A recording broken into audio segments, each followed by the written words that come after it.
안녕하세요. 40대 후반의 워킹맘입니다. 솔직히 어릴 때는 다들 큰 꿈을 가지라잖아요. 보이즈 비 앰비셔스, 소년이여 야망을 가져라. 저 역시 어릴 때는 피아니스트, 간호사, 소설가, 만화가, 우주 비행사까지 멋있어 보이고 있어 보이는 직업은 뭐든 한 번씩 꿈꿔봤던 것 같아요. 하지만 현실이 그리 녹록하던가요. 정신을 차려보니 저는 어느새 꿈도 희망도 없는 평범한 어른이 되어 있었고 커다랬던 포부만큼의 능력도 재능도 없었던 저는 그냥저냥 고만고만 어디 가서 명함 내밀기 창피하지 않을 정도의 수준은 되는 대학을 나와 두 부부 맞벌이 하면서 아들 하나 키우는데 부족함은 없을 정도의 살림을 꾸려가고 있습니다. 남편 역시 저와 비슷한 수준의 평범한 사람으로 특출난 부분은 없어도 모나지도 않은 그 평범함이 매력이었기에 저희는 연애도 결혼도 아이를 낳은 후에도 순탄한 결혼 생활을 유지하는 중입니다. 남편의 집안 역시 그냥 평범한 서민 집안인데요. 남편 위로 5살 터울의 형이 한 분 계시고 아주버님의 아내, 그러니까 저에게는 손윗동서 되는 형님께서는 유명한 학원 강사, 소위 말하는 일타 강사였습니다. 솔직히 말해서 서울 학원 강사라고 해서 다 잘 버는 건 아니에요. 고급 학원가로 유명한 일부 동네의 강사들도 스케줄이나 원생 수에 따라 다르긴 하지만 요즘도 200에서 300을 버는 강사들은 생각보다 많거든요. 하지만 형님처럼 일타 강사쯤 되면 버는 액수가 달라집니다. 어지간한 사업가들만큼 잘 벌죠. 형님 역시 인터넷에 이름 석자만 쳐봐도 나올 정도로 유명한 강사였고 특히 남자 강사에 비해 여자 강사들의 경우 유명한 강사들은 40대에서 50대의 연륜 있는 강사보다는 젊고 미모가 빼어난 강사들이 많은 것을 생각하면 오로지 실력 하나로 젊은 강사들이 치고 올라오는 치열한 자리를 버티고 서서 일타 강사의 유명세를 지키는 형님은 그 업계를 잘 모르는 제가 보기에도 대단한 사람이죠. 물론 그렇다고 해서 외모가 별로라거나 그런 것도 아니고 의학의 힘을 빌리기는 했어도 원판 불변의 법칙이라는 것도 있잖아요. 본래 외모도 괜찮고 공부 잘해서 인류대 나와 대한민국에서 알아주는 일타 강사이기까지 나 정도면 됐지 하고 늘 긍정적으로 생각하고 남한테 열등감이라고는 느껴본 적 없는 저라도 형님만큼은 정말 같은 여자로서 사회인으로서 부모로서 부러움의 대상인 것이 사실이었죠. 거기에 원래 머리 좋고 나쁨도 키처럼 유전의 영향이 제일 세다고 하잖아요. 형님네도 저희 집처럼 아들이 하나인데 아들도 형님의 좋은 머리를 똑 빼닮아 서울대 공대를 어렵지 않게 합격할 정도로 수재였죠. 저희 아들이요? 저희 아들은 이제 중3으로 고입을 앞둔 상황에서 이름 있는 사립고를 어찌 턱걸이로 들어갈 수준은 되는 그렇게 좋지도 나쁘지도 않은 두뇌를 가지고 있습니다. 그래서 배 아프고 눈꼴 시냐고요?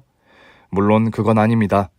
사람이 어찌 모두 똑같이 누리고 살 수가 있나요? 특별히 내세울 것 없는 우리 가족이지만 가족 간의 다툼 없이 화목하게 사는 것만으로도 인생에 있어 최고 가치의 행복은 하나 충족하는 것 아니겠어요? 물론 이런 저라도 가끔 서운할 때는 없잖아 있습니다. 바로 시어머니의 태도 때문이에요. 10손가락 꼬집어 안 아픈 손가락은 없어도 더 아픈 손가락은 있다죠. 어머니에게는 형님과 아주버님이 그랬죠. 그렇다고 해서 어머님이 특별히 저를 엄청나게 괄시하거나 서양 드라마의 빌런으로 등장해야 할 정도로 나쁜 사람이고 그런 건 아니었으나 큰아들 큰며느리를 더 챙겨주시는 건 사실이었고 또 눈에 너무 잘 보이기도 했거든요. 어머니도 옛날 분이니 장남을 더 아끼는 거야.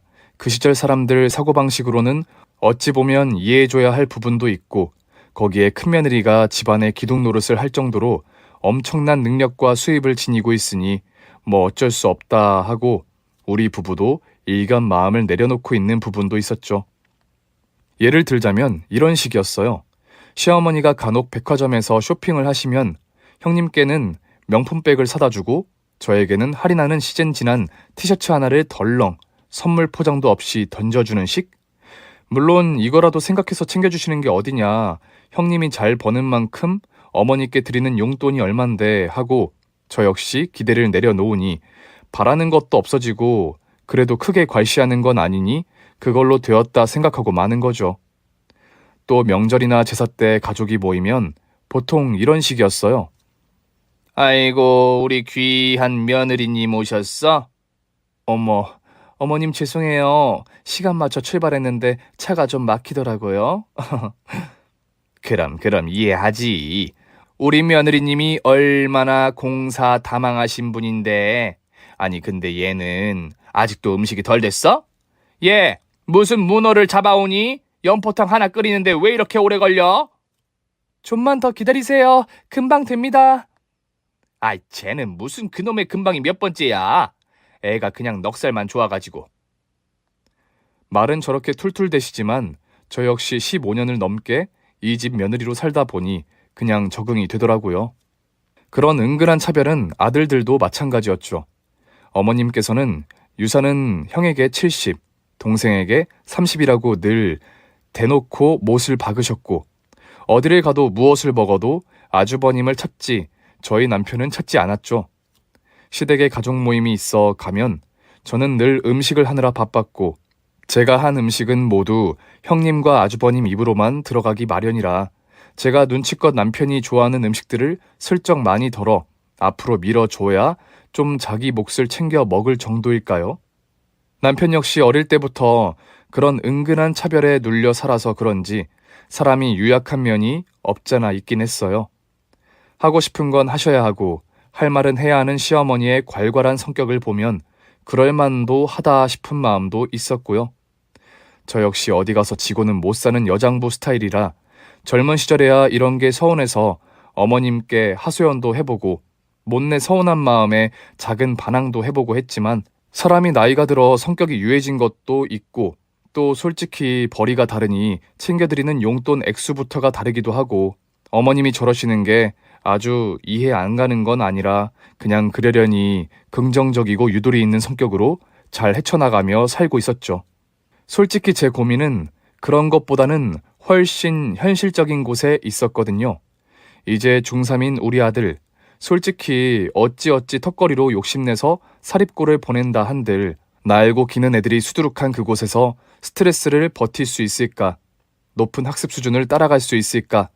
그런 것이 걱정되었고 솔직히 말해 자기 실력은 자기가 제일 잘 안다고 아들은 대놓고 엄마, 난 아무래도 거기까지는 아닌 것 같아 하고 그냥 집에서 멀지 않은 공립고등학교를 가서 괜찮은 대학에 들어가 무사히 학위를 딸 수만 있어도 성공하는 것 같다고 솔직히 이야기하더라고요.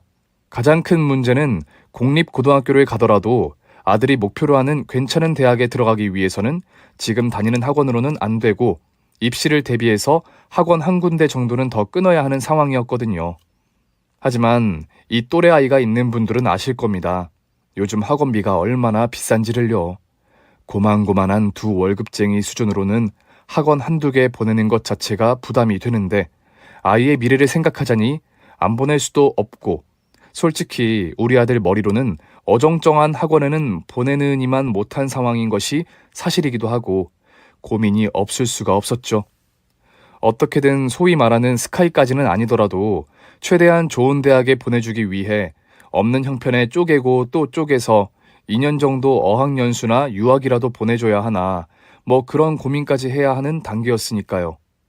저와 남편의 월급은 둘이 합쳐 간신히 새우 400만 원대, 요즘 서울 경기권에선 맞벌이 500만 원대에도 아이 하나 키우며 사교육비에 뭐에 감당하기 힘들다고 우는 소리가 나오는데 우리 형편의 고액학원이나 과외는 언감생심이나 다름없었죠.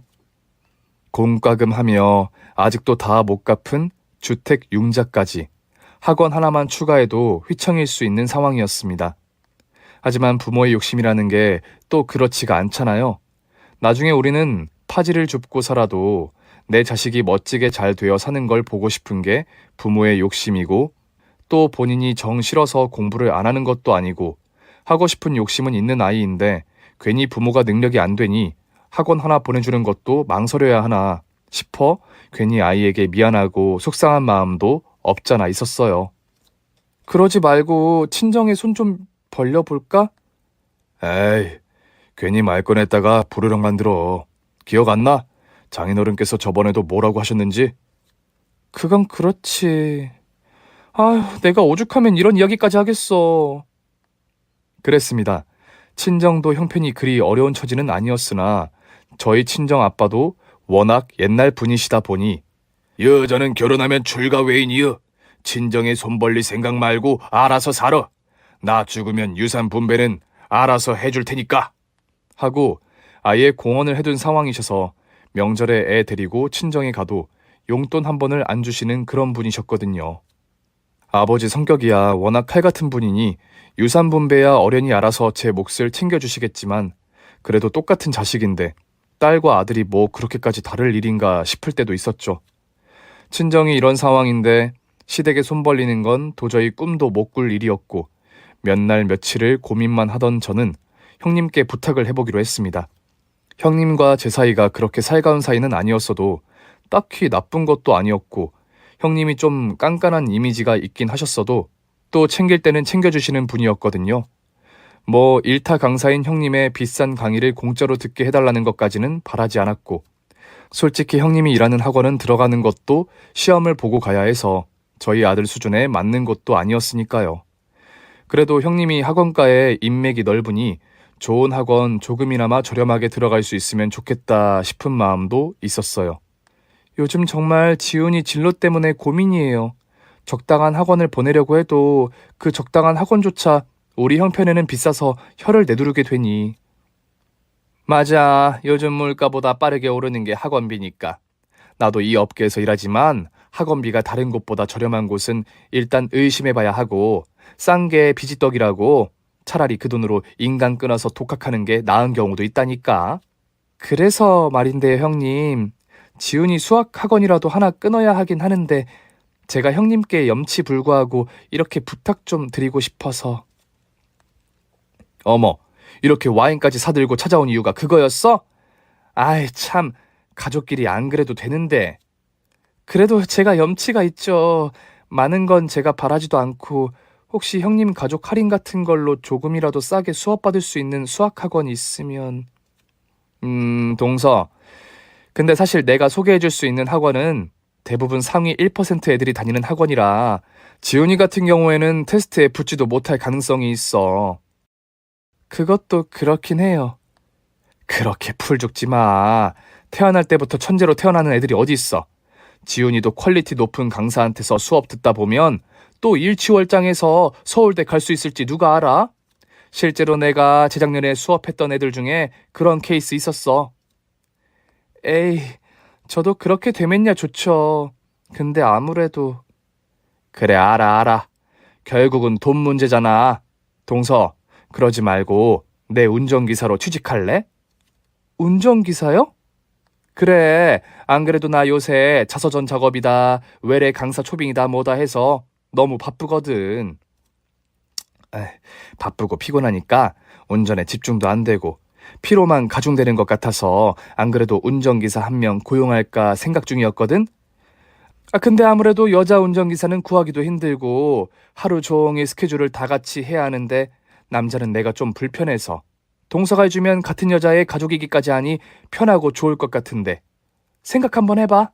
솔직히 말해 월급은 많지 않았어도 장장 20년을 일하면서 내 집처럼 정들고 편한 회사였고 직원들도 다들 장기 근속한 사람들이 많고 저 역시 최고참의 대우를 받고 있었던지라 정든 동료들과 익숙하고 편한 직장을 떠나야 한다는 것이 쉽지만은 않았어요.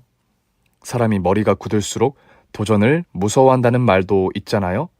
하지만 솔직히 아들의 장래가 걸린 문제 앞에서 재고 따질 것이 뭐가 있겠어요.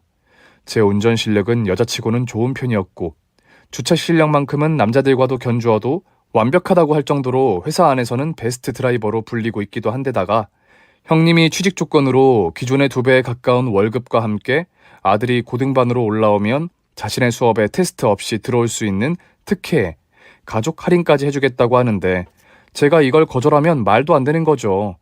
거기에 형님이 좀 깍쟁이 같은 성격이긴 했어도 지금까지 특별히 가족 간에 문제가 있었던 적도 없으니까요. 그렇게 전 회사에 갑작스럽게 사직서를 내야만 하는 이유를 설명하고 형님의 운전기사로 취직했습니다. 하지만 역시 사람 인생이 그렇게 호락호락하지가 않더군요. 앞서 설명드렸던 것처럼 우리 집은 원래부터 계급이 존재했습니다. 최고는 어머님, 그 다음으로 아주버님과 형님, 저와 남편은 최하위 계급이나 다름없었죠. 그럼에도 불구하고 제가 불같은 성격을 꾹꾹 눌러 참아가면서 살았던 것은 순간순간 치고 올라오는 섭섭함은 있었어도 형님이나 어머님이나 일정한 선은 넘지 않으면서 최소한 가족으로서 지켜야 할 예의는 지켜주셨기 때문이었어요. 왜 가까운 사람일수록 동관계엔 얽히지 말란 말이 있잖아요. 가족 간에 같이 일을 하면 사이가 너무 좋아서 문제가 되든 좋던 사이도 멀어져서 문제가 되든 문제가 생긴다고 말입니다. 바로 딱 저의 상황이 그랬어요. 그냥 형님보다 못한 동서, 가족이라는 울타리에 묶여있는 사이를 벗어나 고용주와 고용인의 관계, 즉 갑과 을이 되고 나니 형님의 태도가 서서히 변하시더라고요. 솔직히 말해 20년 다닌 회사가 암만 편하다 한들 울컥하는 순간이 없지는 않았기에 이 정도야 사회생활하면 다 겪는 거다. 그게 상대가 가족이라고 생각하는 사람이라서 더 서운하게 느껴지는 거다. 공과 사는 구분해야 하니 고용주로서의 일타강사 백강희와 내 형님으로서의 백강희는 구분해서 생각하자. 그렇게 매일 출근하면서 마음을 다잡았지만 잘 안 되는 순간도 존재는 하더군요. 아, 김 기사. 나 강의하는 동안에 우리 아들 픽업 좀 해주고 전복죽 좀 사와요. 네, 알겠습니다. 죽은 저 앞에 땡땡죽에서 사오면 되죠? 무슨 소리를 하는 거야? 땡땡죽에서 사와야지. 형님, 거긴 경기도 시흥에 있는 곳인데요? 어머, 지금 여기가 가족 모임이에요? 김 기사, 호칭 똑바로 해야지. 네, 사모님. 그런데 사모님, 아드님 픽업하고 시흥까지 다녀오려면 시간이 너무 촉박하고 죽 하나 사자고 거기까지 가기에도... 아, 내가 지금 당장 땡땡죽에서 파는 전복죽이 먹고 싶은 걸 어쩌라고. 지금 당장 사와요. 내가 뭐 그냥 공짜로 부려먹겠어? 수당 챙겨주면 되잖아. 이런 식이었죠. 일할 때는 형님이라고 부르지도 말고 무조건 사모님으로 호칭해라부터 시작해서 어느 순간부터는 자잘한 잔심부름이나 아드님, 그러니까 제 조카를 픽업해서 집까지 데려다주라는 사적인 일을 시키지를 않나. 저런 식으로 말도 안 되는 억지 생떼를 쓰면서 진상 손놈짓을 하기 시작한 거죠. 일단은 참았습니다. 내 자식을 위해서요. 이게 일반적인 손윗동서의 지랄이었다면 당장 그 강냉이를 탈탈 털어 짤짤이를 했겠지만 일단은 형님 말대로 백강희는 제 고용주이자 곧 제 아들의 수업을 맡아줄 인류 강사이기까지 했으니까요. 자식 잘 되길 바란다면 뭔들 못하겠습니까? 거기에 대체 어디서 뭘 하고 돌아다니는 건지 엉뚱한 곳에서 저를 부르기도 했죠. 그럴 때면 저는 형님네에 세워둔 차를 새벽같이 몰고 나가서 매번 달라지는 행선지로 형님을 픽업하러 가야 하곤 했었습니다. 차라리 저 없을 땐 차를 사용 안 하실 거라면 저희 집에 차를 가져가겠다고 해도 이 차가 얼마짜린 줄 알고 그런 허름한 주택가 동네에다가 내 차를 세워놔요? 기스라도 나면 김 기사가 책임질 거야? 이런 식으로 핏대를 세우며 절대 안 된다고 하기 일쑤였죠. 내가 운전기사로 취직을 한 건지 시녀로 취직을 한 건지 모르겠더군요. 그러나 제 소시적 별명이 불광동 깻잎머리, 막 요즘 소위 말하는 일진짓거리를 하고 다닌 것까지는 아니었어도 성격이 불같고 힘이 억세어 남자애들도 잘못하면 패고 다니기로 유명했던 저였고 실제로 성격도 괄괄한 면이 있어 저를 어린 시절부터 잘 아는 사람들은 절대 제 성질을 건드리지 않았죠. 제가 유약한 면이 있어 가끔 답답하긴 해도 남편을 선택한 이유 자체가 제가 워낙 한 성깔 하는 데다가 욱하면 남자고 여자고 보지 않고 주먹을 날리곤 하던 젊은 시절 버릇이 다 죽은 게 아니라 저처럼 성격 강한 남자를 만났다가는 어떤 꼴이 날지 뻔했던지라 유순하고 착한 남자를 선택한 거였거든요. 참 이 집안은 무슨 여자들 성격 드센 사람들만 모이는 그런 것이 있는지 일찍 돌아가신 아버님도 그렇게 다정하고 유한 분이셨다고 하고 남편뿐만 아니라 아주버님도 아버님을 닮아 심성이 여리고 고우신 분인데 어쩌다 저런 여자를 만난 건지 속으로 기가 차더라고요. 저한테도 저런 식으로 하는데 저보다 만만할 아주버님에게는 도대체 평소에 어떻게 하는지 궁금할 정도였죠. 그동안 시어머니 앞에서 보여줬던 사근사근하고 애교 있던 모습이 다 뻥구라처럼 느껴질 정도로 서서히 하지만 확실하게 스트레스가 차오르던 중 결정적인 사건이 터졌습니다. 오랜만에 시댁에 가는 길이었습니다. 남편은 회사 퇴근 후 따로 오기로 했고 아주버님은 조카와 함께 오기로 하고 저는 외부 강의를 마친 형님을 픽업해서 시댁으로 가는 길이었죠. 그런데 그놈의 주둥이는 쉴 줄을 모르더라고요. 아니 이게 뭐야? 내가 딥블루 컬러 스카프 가져오라고 했잖아. 그것도 파란색인데요. 이게 어떻게 딥블루야? 눈알이 썩었어? 말씀 조심하시죠. 고용인이고 동서고 아랫사람이라고 그렇게 함부로 막말해도 됩니까? 어머, 지금 나한테 눈알 부라리는 거야? 지금 보라고, 이게 어떻게 딥블루인지. 이건 누가 봐도 스트레이트 블루 아니야. 내 집 내 물건도 아닌데 내가 그게 뭔지 알게 뭐예요. 애초에 운전기사한테 자기 갈아입을 옷까지 가져다 달라고 하는 사람이 어딨어요? 그렇게 완벽한 케어를 원하면 운전기사가 아니라 매니저를 구하시던가. 내가 노예도 아니고 형님 스카프 개수까지 외우고 다녀야 하냐고요. 자기가 무슨 연예인도 아니고. 지금 나한테 대든 거야? 당장 차 돌려. 지금 이 옷엔 그 스카프를 매야 한단 말이야. 제발 그만 좀 하세요. 제가 버럭 소리를 지르는데도 형님은 눈 하나 깜짝 않고는 기가 막히다는 듯 도리어 저를 비웃더군요. 이미 차는 시댁 거의 근처에 와 있었고 어머님과 약속한 시간은 다가오고 차는 돌릴 수 없고 돌릴 생각도 없었습니다. 뒷좌석에서 도도하게 팔짱을 끼고는 저를 한참을 위아래로 가소롭다는 듯이 훑어보던 형님이 그러더군요. 이제 뭐 위아래도 없고 자식도 없고 뭣도 없다 이거야? 지금 내 명령에 불복하겠다는 거지? 일 그만두겠다는 거지 지금? 아이고 뭐 대단한 여왕님 납셨습니다. 네네 더러워서 내가 그만두고 말지. 나니까 몇 달이 견뎠지. 일반적인 사람은 한 달도 못하고 그만둬요. 제발 정신 좀 차리세요. 톱스타 연예인도 아니고 무슨 진짜 연예인병 걸린 사람처럼. 나 참. 동서, 지금 나한테 그렇게 말할 수 있는 처지였어? 당당하고 멋지네. 뭐라고요? 지훈이 좋은 대학 보내고 싶다며. 유학 보내고 싶다며. 내 강의에 꽂아 넣고 싶다며. 내가 내 수업에 넣어주겠다고 할 때는 구두에 뽀뽀라도 할 것처럼 난리를 치더니 이래서 사람이 화장실 들어갈 때랑 나올 때가 다르다고 하나 봐. 그렇게 말하더니 아니 이 미친 여자가 제 머리를 손가락으로 톡톡 찌르면서 실실 쳐웃는 낯으로 이러는 거 아닙니까? 김 기사 잘 좀 하자. 가진 게 없으면 열심히라도 해야지. 거기서 진짜 뚝 하고 제 마지막 이성이 끊어지더군요. 자식의 앞길이고 나발이고 내 자식도 내가 이렇게까지 비굴하게 빌면서 벌어다 준 돈으로 유학 가고 일타 강사 수업 들어봐야 하나도 안 기뻐할 것이라는 생각이 들었어요. 저는 시댁 대문을 몇 초 앞에 남겨두고 콱 브레이크를 밟아버렸습니다. 앞으로 확 쏠린 형님은 무슨 일이 일어나고 있는지 정신을 못 차리고는 어버버하기 시작하더군요. 저는 그 미친 여자의 손가락을 콱 낚아채고 죽일 듯 노려보았죠. 왕년의 불광동 깻잎머리 아직 안 죽었다 이 말입니다. 아이고 우리 사모님 아주 그냥 손가락이 곱고 이쁘시네. 어? 어찌나 가녀리고 이쁜지 톡 하고 건드리면 빼빼로처럼 툭 하고 부러질 것 같네. 어? 아이고 조심해야겠다. 어머 동서 왜 이래 미쳤어? 그래 오냐 미쳤다. 너 내가 누군지 알아? 나한테 이딴 짓거리 하고 살아남은 인간이 하나도 없다 이 말씀이야.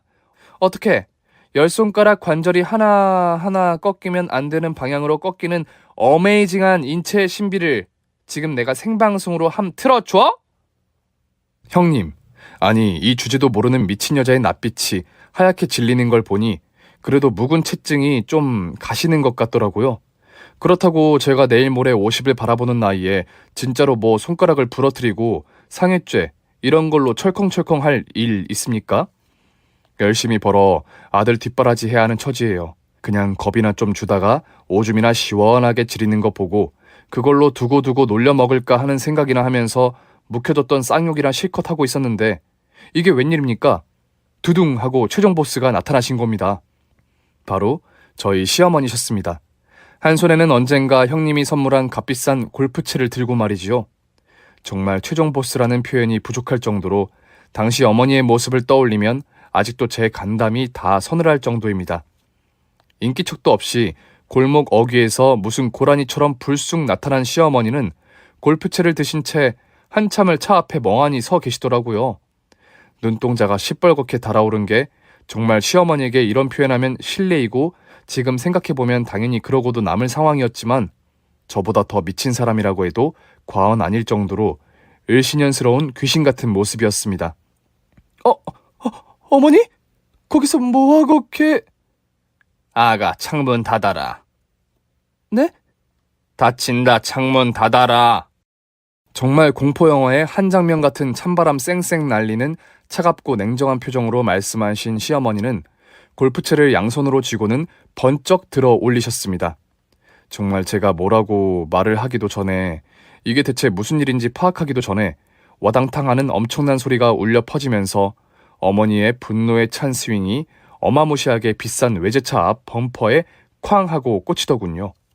세상에, 형님이 몇 년 전에 어머니 골프 가르쳐드린다고 비싼 골프채 세트며 골프복이며 다 사드리고 몇 번이나 라운딩을 데리고 갔었는데 그때는 이렇게 어려운 운동은 영 취미에 안 맞는다고 앞마당에서 퍼팅하는 것도 힘들어 하시던 분이 세리박 저리 가라 할 정도로 우렁찬 스윙으로 골프채를 휙휙 휘두르시면서 차를 그냥 말 그대로 아작을 내놓으시는데 내일 모레 칠순을 바라보는 분이 맞나 싶을 정도로 무시무시한 괴력이었습니다.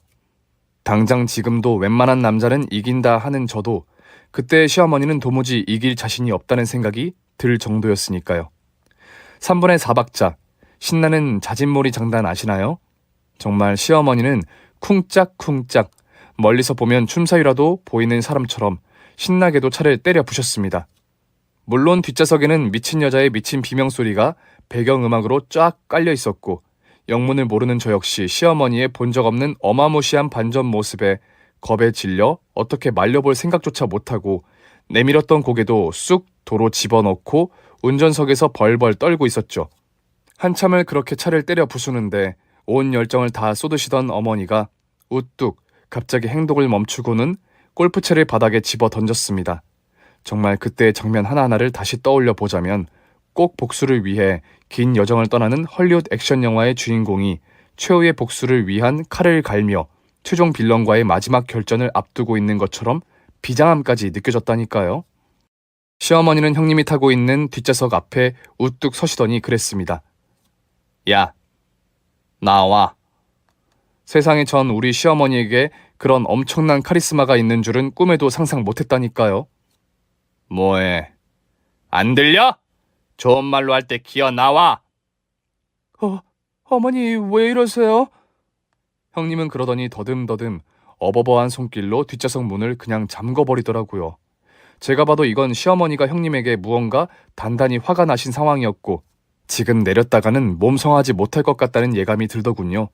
시어머니는 터미네이터처럼 빳빳한 자세로 앞에 우뚝하니 서서 눈 하나 깜빡이지 않고 내리라는 말만 반복하셨고 그걸 물끄러미 바라보던 저는 슬그머니 앞좌석의 버튼을 조작해 그냥 잠겨있는 뒷좌석 문의 락을 해제해버렸습니다.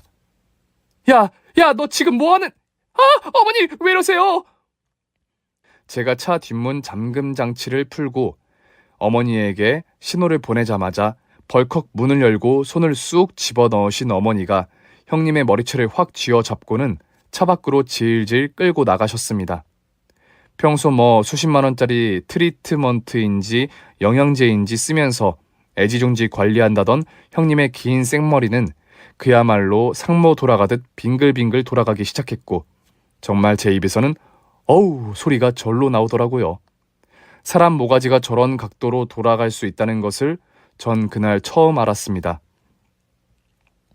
인체의 신비는 제가 재현할 뻔했는데 어디서 무슨 일이 있었던 것인지는 몰라도 어머님이 집안의 어른답게 손수 재현하시는 것을 저는 그저 멀겋게 바라만 보았죠. 그러나 어머님도 결국은 사람이신지라 24시간 날뛸 수는 없었던지라 그렇게 한참을 인적이 드물어 말리는 사람 하나 없는 골목길에서 모가지를 그냥 뽑아버릴 듯 통째로 쥐고 돌리던 형님의 머리채를 놓아주셨습니다. 안 말리고 뭐 했냐고요? 아무리 그래도 시어머니가 상해죄를 저질러 범죄자가 되는 것을 그냥 보고만 있으면 어떡하냐고요? 앞서도 말씀드렸든 저희 시어머니는 제 입장에서 조금 섭섭하게 하는 부분은 분명히 있었어도 절대 정도나 예의에 어긋나는 언행을 하는 분이 아니셨고 15년을 넘게 보고 살았던 고상한 어머니가 저런 행동을 하시는 데는 응당한 사유가 있을 거라고 생각했기에 그냥 가만히 있었던 거죠. 솔직히 어머니가 저 대신 복수해 주시는 것 같아 통쾌하기도 했고요. 시어머니는 털실 뭉치처럼 손가락에 그득하게 끼인 염색된 머리카락을 더러운 것 털어내듯 툴툴 털어내면서 드디어 입을 여셨습니다. 너 이 망할 년, 네가 얼마나 이 집안을, 우리 아들을, 나아가 나까지 이 집안 식구들을 얼마나 우습게 여기고 네 아래로 여겼으면 이런 천인공노한 짓을 벌여? 시어머니를 슈퍼히어로로 만든 사연은 이랬습니다. 형님이 처음부터 일타 강사였던 것은 아니었습니다. 오히려 막 강사 일을 시작했던 30대 초반에는 비인기 강사였어요. 그런 형님의 재능을 알아봐주고 데려간 것이 지금 다니는 학원이었고 형님 역시 그 의리를 저버리지 않고 일타 강사가 된 이후에도 10년 가까이 엄청난 조건을 제시하는 곳들의 제안이나 사업 제의도 모두 뿌리치고 이 학원에 머물러 있었죠. 이 학원에서 자신의 강의 스타일을 확립해서 일타 강사로서의 캐릭터성을 굳히게 해준 것이 가장 큰 도움이 됐다면서요. 이렇게만 들으면 정말 의리 있고 인의를 아는 사람 같죠? 하지만 그 뒤에 추악한 진실이 숨어 있었던 겁니다. 바로 형님이 학원장과 불륜 관계였던 거예요. 당연히 학원장 역시 나이가 지긋한 유부남으로 두 사람의 관계는 시어머니께서 파악한 것만 최소 10년, 학원에서 오래 일했고 내부 사정을 잘 알고 있는 관계자들은 모르는 사람들이 없을 정도로 소문이 파다했다더군요. 그제서야 저는 형님이 가끔 새벽 같은 시간에 집이 아닌 곳에서 픽업을 해오라고 닥달한 이유를 눈치챌 수 있었습니다. 그냥 워낙 스케줄이 바쁜 분이니 새벽에 일이 있었나 보다. 새벽에 3, 4시에 날 깨우긴 아무래도 좀 그래서 택시를 타고 가셨나 보다 했는데 사실은 그게 아니었던 거죠. 애초에 집에도 안 들어간 거고 그때마다 그 불륜남과 있었던 겁니다. 아주 오래전부터 형님과 불륜 관계였던 학원장은 무리하게 형님을 인기 강사로 만들어주기 위해 남의 수업이나 학생을 빼앗아오는 등의 만행을 저지르기 시작했고 수업 시간표 역시 온전히 형님이 원하는 대로 형님의 편의대로 맞춰주면서 다른 강사들의 원성을 자자하게 샀다고 해요. 저야 형님을 태우러만 가는 사람이니 그런 자세한 속사정은 들을 일이 없어 몰랐던 거죠. 그렇게 형님은 일타 강사로 컸고 30대 젊고 예쁜 강사들이 치고 올라오는 와중에도 그 자리를 지킬 수 있었던 것이 바로 그 불륜남 학원장의 강력한 비호 덕분이었던 겁니다. 그 불륜남의 사랑이 얼마나 찐사랑이었냐면 자기 상간녀를 띄워주려고 수억에 달하는 인터넷 광고를 불사할 정도였다고 하니까요. 나 참 그런 것도 사랑이라면 사랑일까요?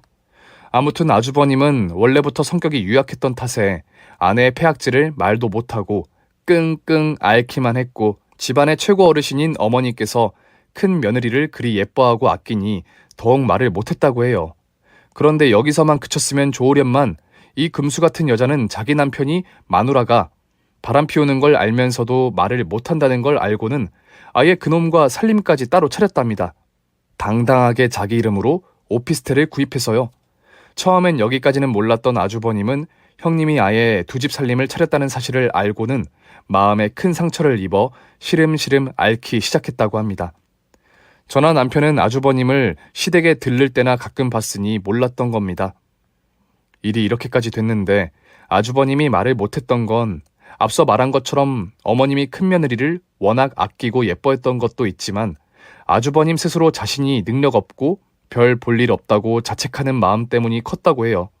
하나뿐인 아들도 엄마를 닮아 머리가 좋고 그 엄마가 번 돈으로 명문대를 다니는데 집안에 설 곳이라고는 없는 자신의 위치를 누구보다는 잘 알고 있었던 아주버님은 자기 하나만 입을 다물고 있으면 이 집안의 평화가 지켜질 것이라고 미련하게 믿고 계셨던 거죠.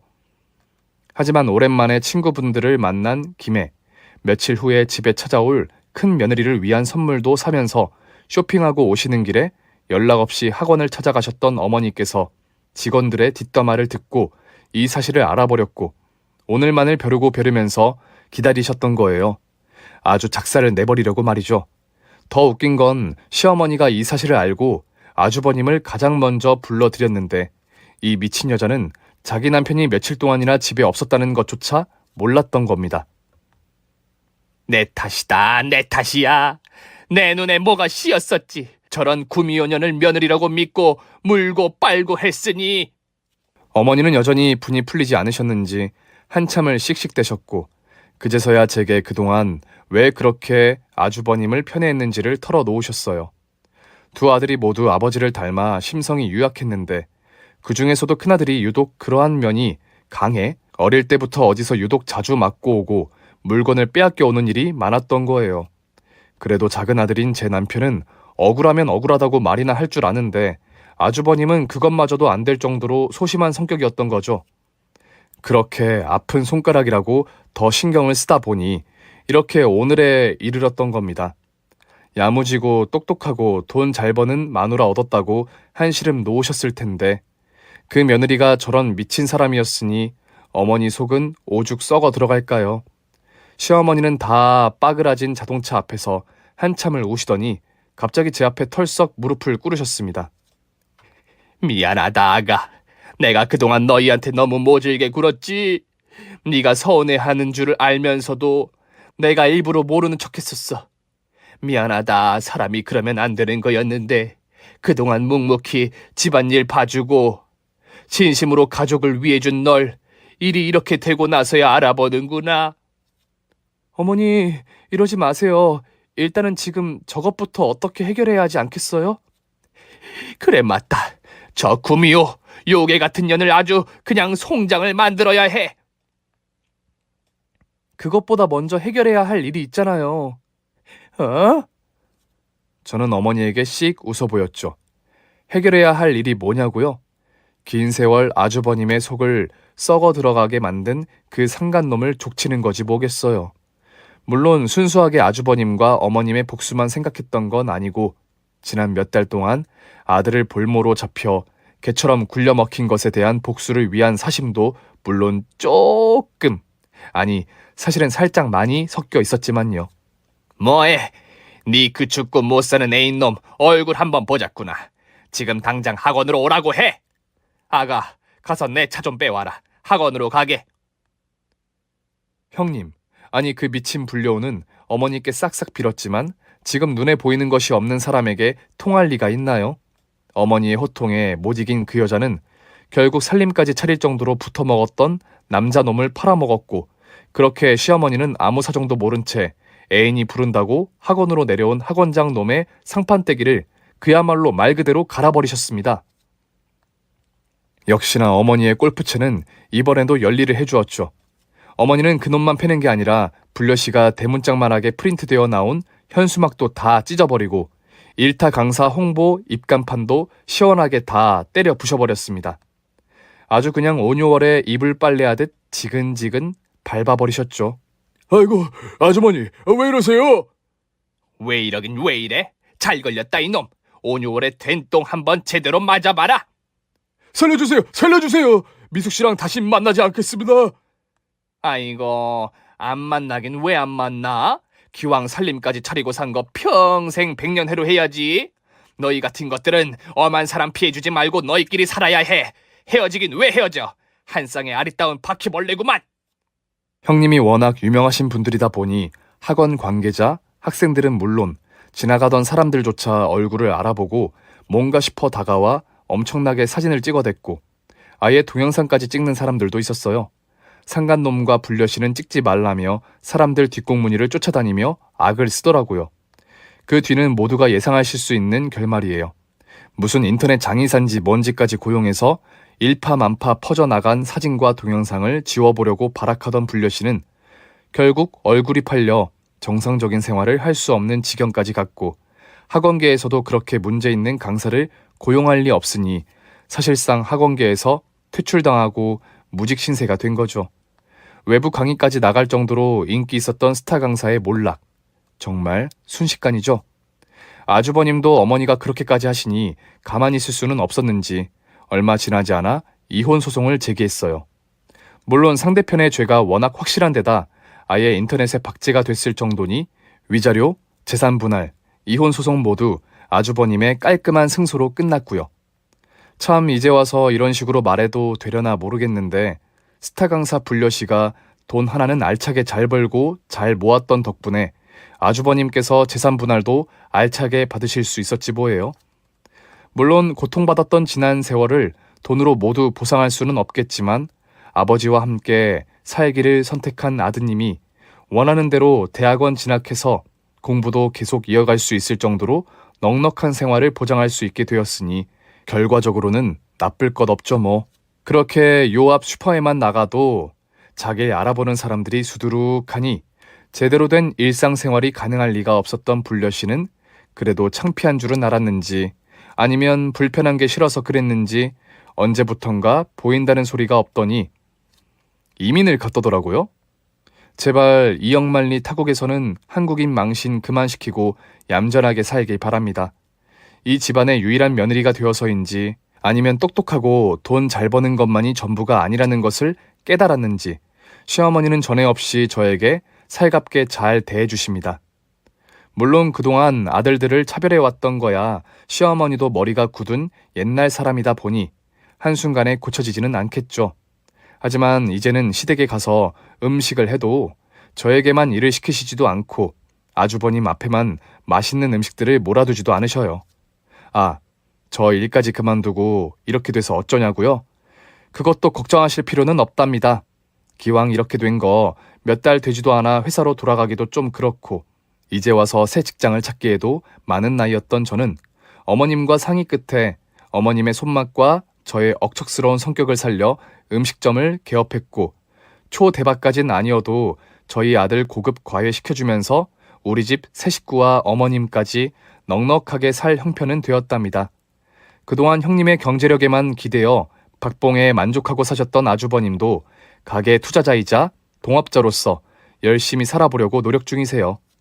가게가 워낙 잘 되다 보니 남편도 일 그만두고 가게 일을 함께 하고 있어요. 온 가족이 이제라도 복닥복닥하게 모여 함께 힘을 합쳐 사니 요즘 몸은 고되어도 너무너무 행복합니다. 이게 사람 사는 맛인가 싶은 마음도 들고요. 요즘 저희 가족은 내년 초 분점 낼 계획에 눈코 뜰 새 없이 바쁘답니다. 언젠가 또 더 좋은 소식 들려드릴 수 있으면 좋겠네요. 필립의 사연 드라마를 보시는 모든 분들 올해는 하시는 모든 일 대박나시길 기원합니다. 오늘 준비한 사연은 여기까지입니다. 재미있게 들으셨다면 구독과 좋아요, 알림 설정까지 눌러주세요. 그럼 저는 다음 사연으로 찾아뵐게요. 오늘도 건강하고 행복하세요.